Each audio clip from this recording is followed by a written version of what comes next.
What's up, guys? As you could probably see here, Cooler Master sent over a couple of new products for review. We've got a 240 AIO and two pretty much identical tower style air coolers to my right. But I was taking a look at these initially, and instead of actually doing a review, I think I want to tell you guys a story.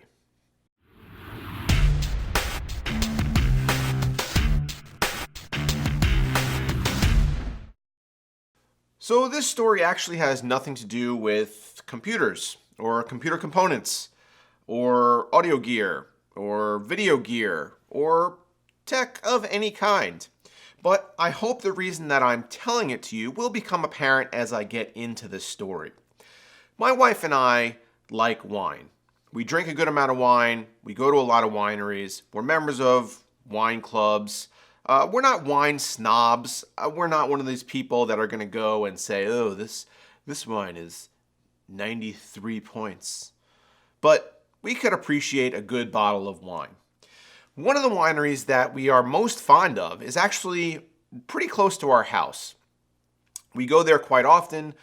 The first time we ever went there, we were really impressed because a lot of the wineries in Maryland make sweeter wines, or if they attempt their hand at like a drier variety, it doesn't really go that well.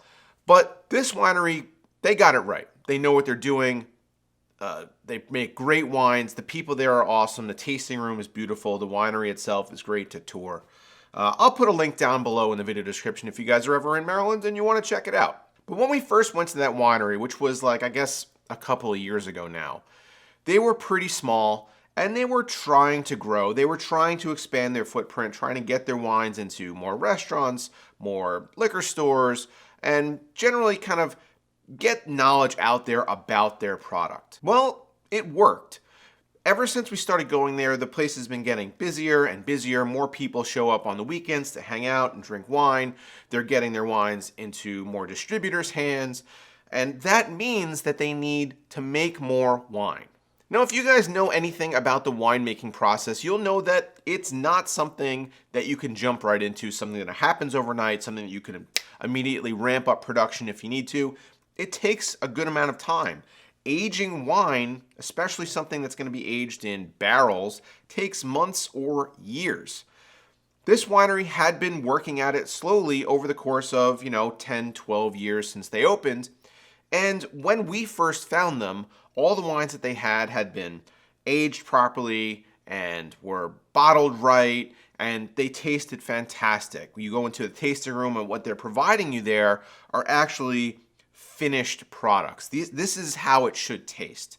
And that was kind of what hooked us on this wine, because everything that we were tasting was great. As the winery started to grow and they started to realize that they needed more volume of wine, they needed to produce more wine, they started to do so. They started to ramp up production as best they could. They're still a fairly small operation. But unfortunately, what happened was, because they had these wines that weren't fully baked, and they thought that they needed to get more wine out there to people, they started sampling and releasing wines that just, they weren't ready. Now, because my wife and I have been members there for a little bit of time, and we're familiar with the product, we understand that wine needs to mature, this isn't really an issue for us. But people that are going there for the first time and doing a tasting in their awesome tasting room and getting a sample of wine that's not quite ready yet might get the wrong initial impression of this winery. They're trying to be more than they have the capacity to be at this time. And as a result, their product is not quite as good as it used to be. This is actually kind of one of my biggest frustrations, because I know how good this wine is, and I know how good this winery is, and they're not putting their best foot forward. They're trying to make a mass market appeal without the product ready to do it.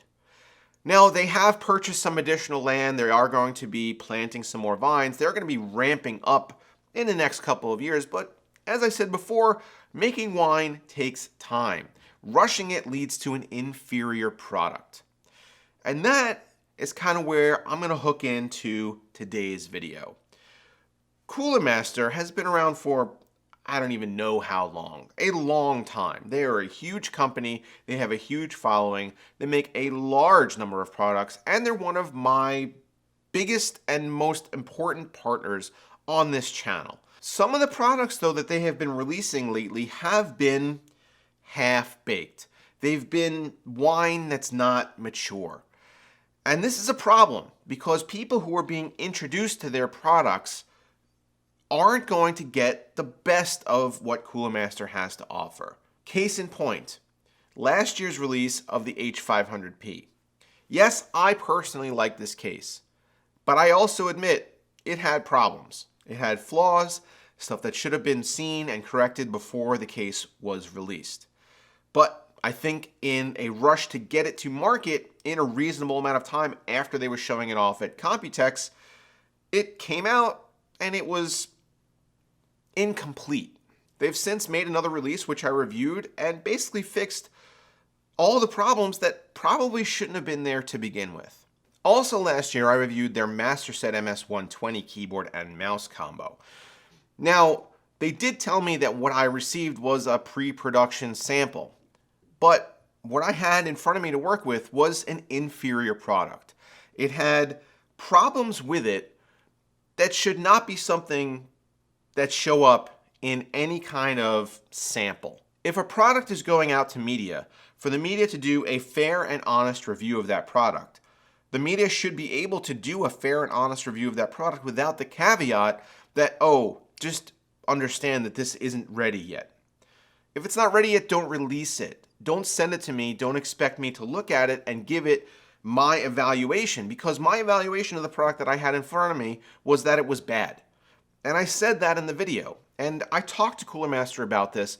They were understanding, but I'm not going to give a what if kind of review. I'm going to review what I have, what they send over to me, and what they expect me to do my testing on.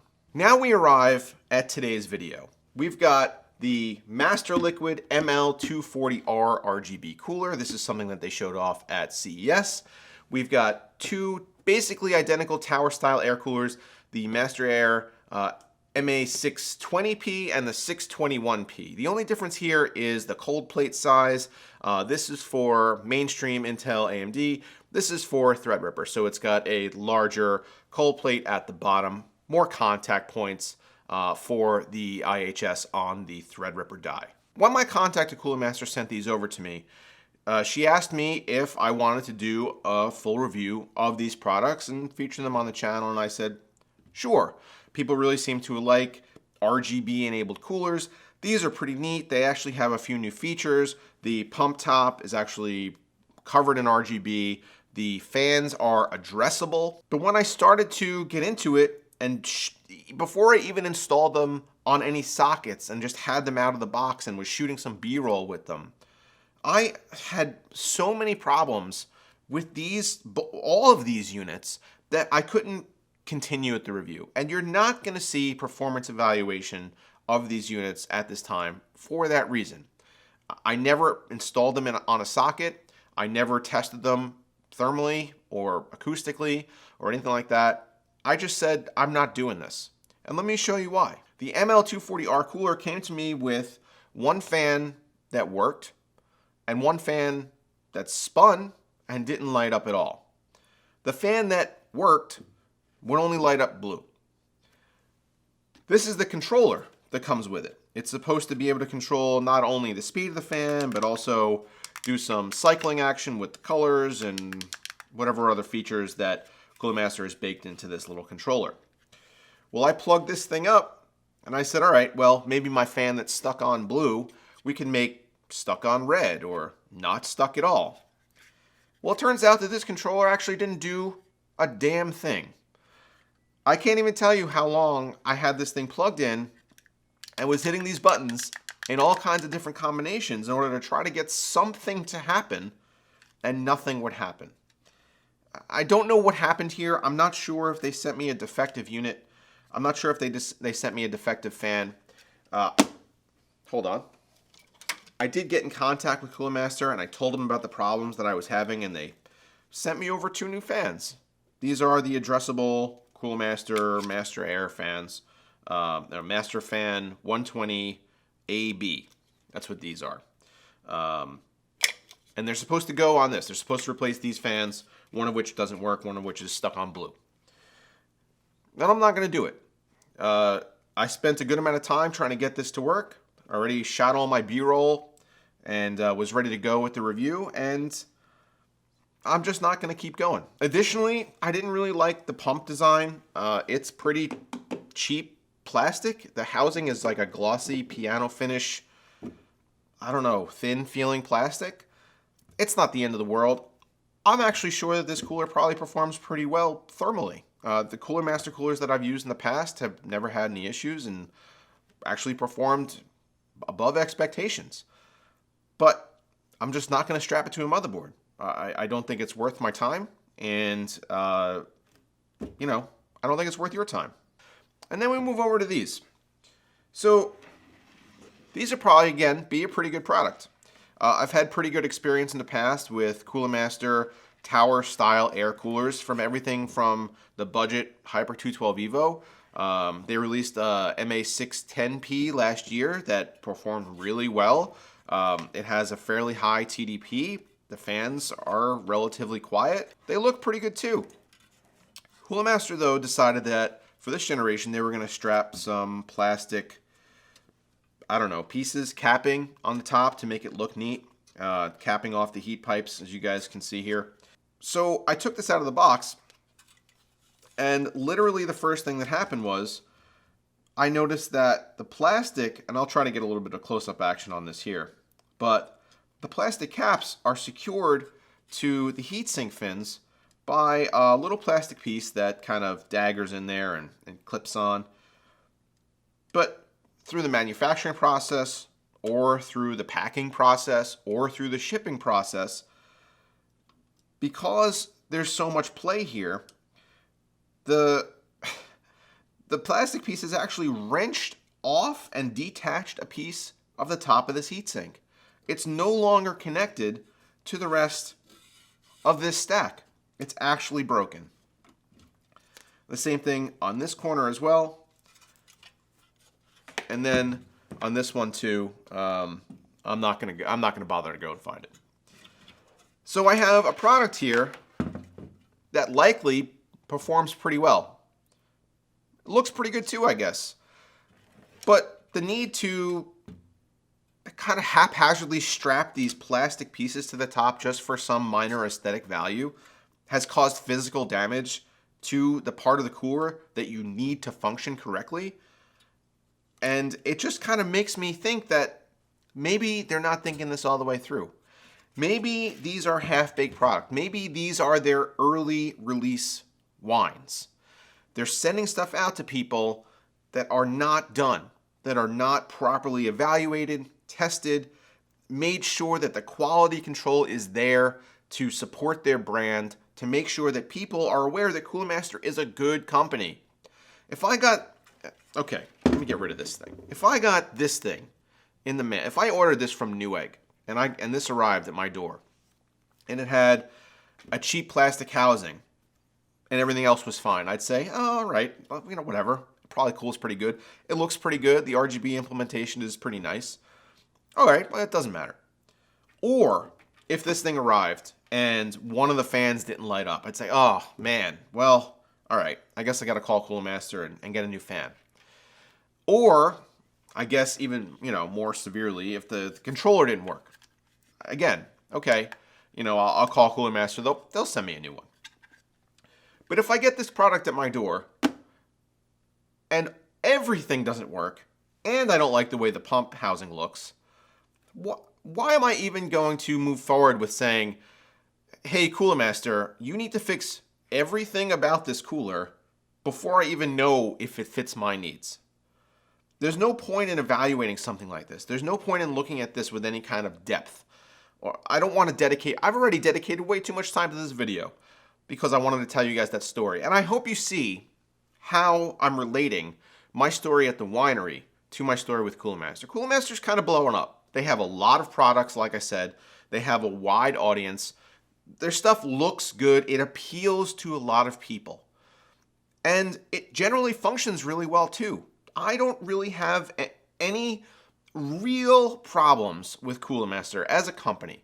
My rep is awesome. The other people that she works with in the office who I've gotten to know over like a couple CESs and a couple email exchanges, they're also great people, very knowledgeable, but they're sending me products for evaluation that are incomplete or broken or not properly evaluated or just kind of crappy.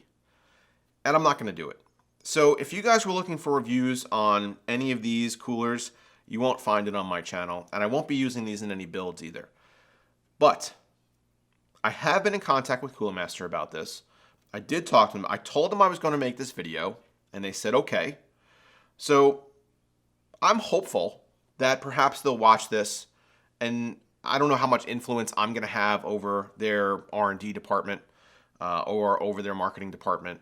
But I hope that they take something away from this. I'm not doing this to be inherently mean. I'm not that kind of a person. I'm not vindictive in any way. And I appreciate the cooperation that they've had with my channel over the years. But at the same time, you send me an incomplete product, I'm going to give you an incomplete review. So that's the end. See you guys.